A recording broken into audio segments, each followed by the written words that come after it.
Hi everybody, it's Angelo Caruso. Welcome back to the Leader in You playlist here on YouTube.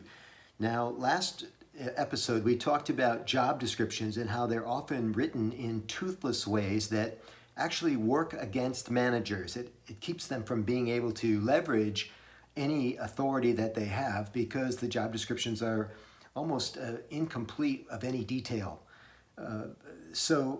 In this episode, episode 7, we're going to talk about another management tool that doesn't seem to help, and that's called the annual review.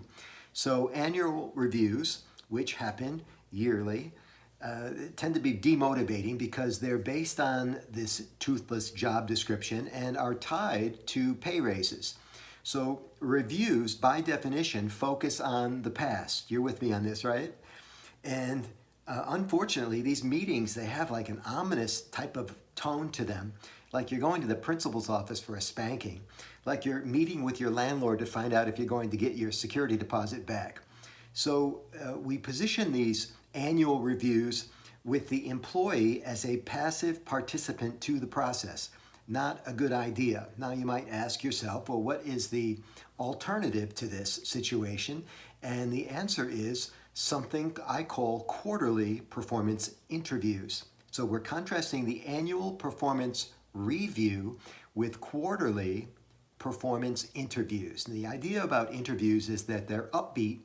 They make the employee feel a little bit more important, maybe even like a celebrity, depending on how you conduct the interviews. These sessions are not tied to money. You do not discuss the pay raise, the annual, dreaded meeting about whether or not I'm going to get a pay raise in the quarterly meetings. It's no discussion about that. We're not offering criticism in the quarterly reviews. You can use a technique I call like best next time, in which case you and the employee discuss what happened, maybe why it didn't work, and maybe what he or she might try next time, but it is not offered in a critical type of a tone. Instead, I want you to ask questions like, what do you like most about your job? How can we help you get more of it? You see?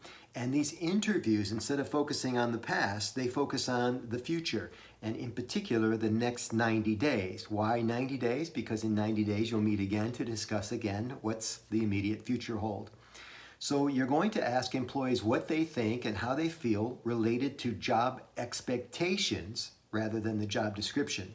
Remember, employees want to feel valued, and this is especially true for millennials or other groups that particularly enjoy attention. I say that without any pejorative tone at all because I personally like attention, and I always liked it when my boss or my manager showed interest in me personally and gave me a personal attention. I rather enjoyed that. It was motivational to me, right?